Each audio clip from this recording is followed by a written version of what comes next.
आपको जन्नत टिप्स में खुशामदीद कहती हूँ, जहाँ आपको मिलेंगे घरेलू टोटके जो आपको खूबसूरत ही नहीं सेहतमंद बनाने में भी मदद करेंगे। तो देर मत कीजिए, अभी हमारे चैनल को सब्सक्राइब कीजिए और रोजाना न्यू अपडेट्स हासिल कीजिए। शुक्रिया। इंशाल्लाह हमारी हर नई वीडियो आपके लिए बहुत मुफीद साबित होगी। आज हम आपको बताएंगे चेहरे की छाइयाँ और दाग धब्बों का मुकम्मल इलाज। क्रीम बनाने का तरीका। डर्मीसेनोलोन क्रीम 5 ग्राम, लैक्टिक एसिड 4 चम्मच, ग्लिसरीन 1 चम्मच, हल्दी 1 चम्मच, अल्फा हाइड्रोक्सिक लोशन 4 चम्मच,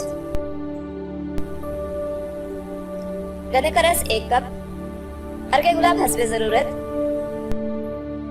एक पैन में इन तमाम चीजों को डालकर मिक्स करके पकाएं, फिर ठंडा करके डर्मीसेनोलोन क्रीम डालकर अच्छी तरह मिक्स करके एक बोतल में डालकर फ्रीजर में रख दें। सुबह शाम लगाएं, इससे आपका चेहरा साफ हो जाएगा और रंगत भी निखर आएगी।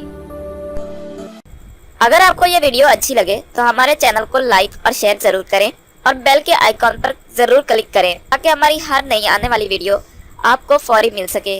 और साथ ही साथ हमें अपनी कीमती आरा और फीडबैक जरूर दें ताकि हम अपनी हर आने वाली नई वीडियो आपके लिए और बेहतर बना सकें। शुक्रिया।